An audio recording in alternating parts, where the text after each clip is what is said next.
Hi, I'm Janet Sumner, Executive Director over at Wildlands League, and the non-millennial white-haired person helping co-host the Clearcut. I'm Kaya Adleman. I'm carbon manager at Wildlands League.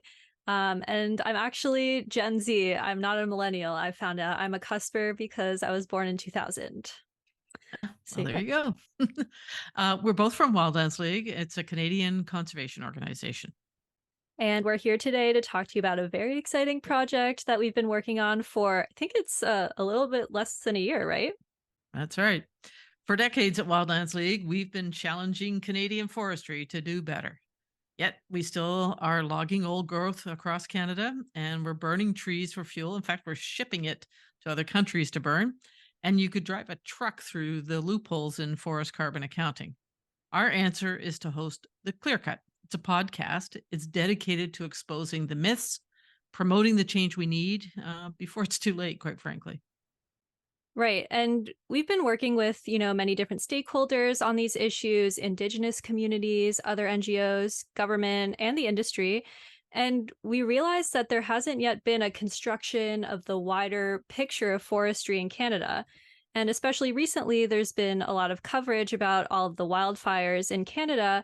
And what's been pretty evident to both Janet and I has been this lack or non-focus of the role that Canadian forest management policy actually plays in all of this.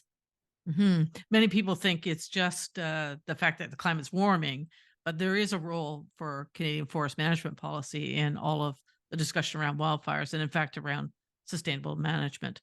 So, this is why we decided to start our podcast, The Clearcut, to put all those puzzle pieces together around Canada's forest management policies and explain how all the different pieces are connected. And with our guests, explore how we can change our approach to forestry to reach better outcomes, not just for nature, but also for people and the climate. And we're using this launch event today to give you a little sneak peek at some of the conversations we've had with our guests. We talked to Dr. Peter Wood from the UBC Faculty of Forestry, and we talked to him about forestry in British Columbia and some of the issues with Canadian forest management and whether or not it's sustainable. Here's some of that. Everyone likes the idea of being sustainable. The idea that you can manage something is very attractive. The truth is we don't really know how to manage old growth in terms of maintaining the values that old growth, what makes old growth. I think people are quite surprised when they get out onto a logging road and they see the intensity with which we've been going after our few remaining high quality forests. Everyone's got access to Google and satellite view, and I encourage everyone take a tour in satellite view of, say, Vancouver Island, or even anywhere in the interior around Merritt or Princeton, some of these areas that faced massive landslides recently. Take a tour in Google and see what you see. It's really remarkable just how fast and how intense the logging has proceeded in those areas. Yeah, I found the conversation with Peter really quite interesting. As you heard at the very top of that clip, just him saying that everybody likes the idea of sustainable forest management, but whether that happens in reality or not is actually kind of neat to prove it. I mean, how can we be managing our forests sustainably if we're running out of old growth and we see species like caribou declining at sort of rates where they're going to be extinct if we're not careful? Right. Um, it sort of begs that question: how can we call it sustainable if we're losing old growth and caribou? But many of you seen all the media stuff about fires, and Dr. Wood has more to say about that as well.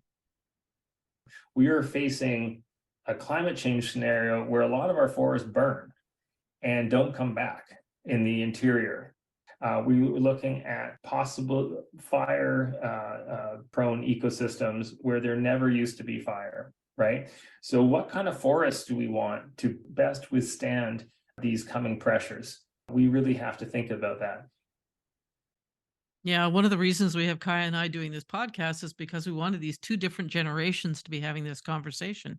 Mhm. And I'm sure, Kaya, you've been very concerned about the wildfires, and that's a deep, I mean, I have been too, but just for your generation to be thinking about this is this like, it seems unfathomable that this could be occurring.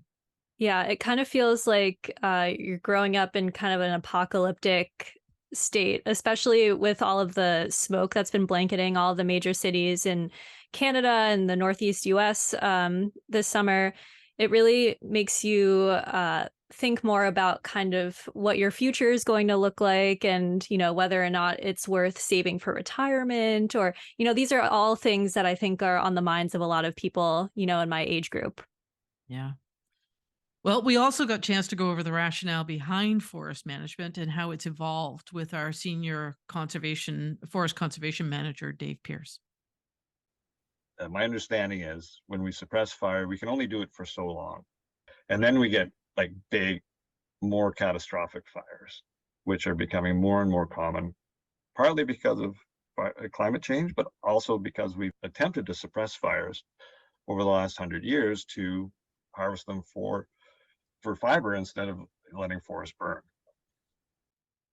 Right. And one of the things that I really like about our podcast is that we kind of talk, as Dave mentioned in that clip, about there's kind of this interstice between forest policy, forest management, wildfires, and climate change. And I think many of you have seen the news reports recently about how much these wildfires have been contributing to Canada's emissions just this fire season alone. And so it's really important that we are accurately accounting for carbon losses from our forests and the logging industry. And so we actually had a chance to talk to some of the experts about that. We sat down with the NRDC and Nature Canada. We talked about some of the work that they've done about unpacking the flaws in Canada's forest carbon accounting system. In some cases where it's making it seem like the logging sector is carbon neutral, and just how we're not accurately accounting for those carbon losses from the logging industry. Yeah, if it's carbon neutral, it means log more faster. Yeah. Anyway, well, let's hear from NRDC and Nature Canada. Canada is counting all of these removals from these never before logged forest areas, but actually excluding other natural dynamics like major wildfires. It's created this massive artificial carbon sink that it's then putting on top of logging's emissions, essentially making the logging sector or the forest sector more generally appear to be roughly carbon neutral and really covering up that massive 75, 80 megaton carbon dioxide net greenhouse gas impact. And of course, you'll find out more about this in that podcast episode. But what does that mean, that, you know, massive gap? Like, what is the relative impact of Canada's non or poor carbon accounting from its forests? Here's Graham Saul, former executive director from Nature Canada, on that. What you find is that the government's own numbers say that net greenhouse gas emissions associated from logging are the size of the tar sands. They're the size of the oil sands. That's crazy. I was shocked when I started to understand that rationale. It was deeply troubling. But we also wanted to talk about the future for forestry. What does that look like? Or what might it look like? And here's an excerpt from our conversation with Francois Dufresne, who is the president of the Canadian Forest Stewardship Council, and another excerpt from our conversation with Dr. Peter Wood. We have to create jobs with less fiber. It will happen with or without FSC. I think it's the only way to go forward with the Canadian sector. Traditionally, we've been a powerhouse in being the fiber basket to the world, especially the United States, in solid wood, but also in all kinds of pulp and paper products, which create a lot of wealth in this country and well-paid jobs. We need to maintain those well-paid jobs, but differently.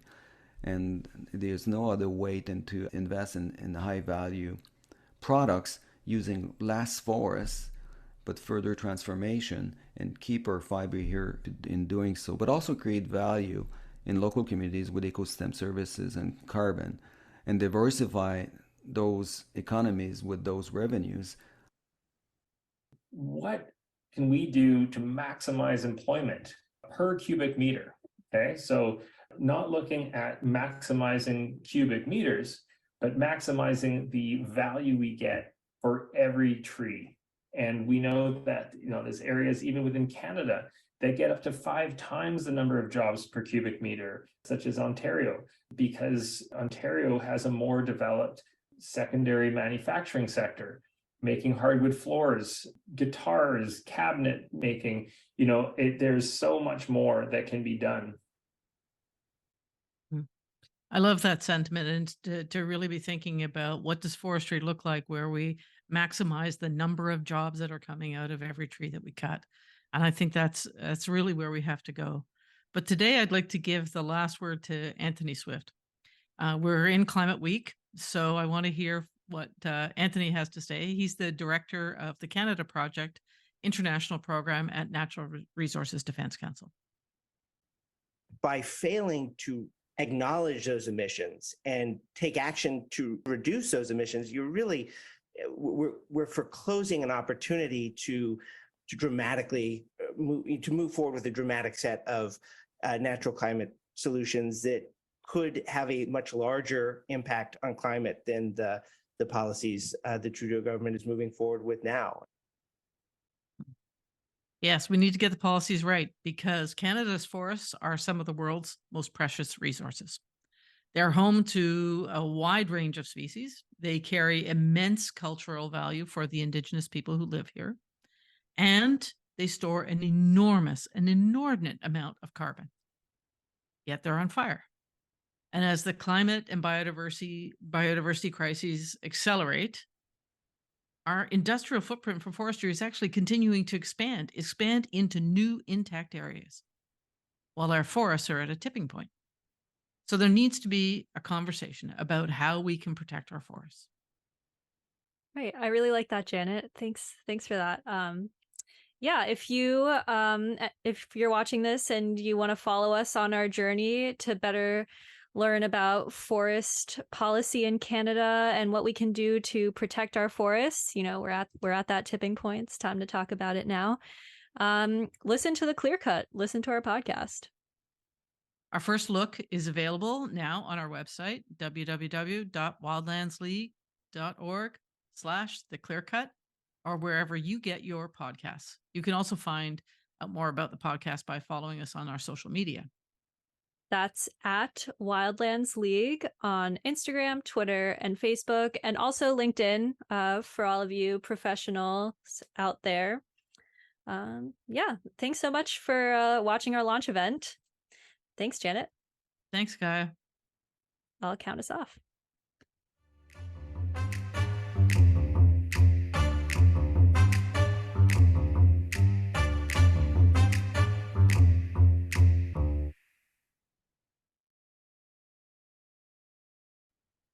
Thanks, Gaia. Thank you.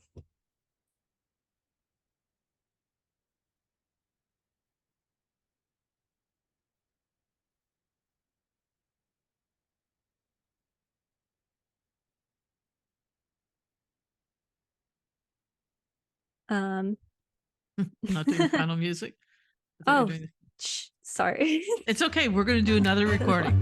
We're going to do another recording.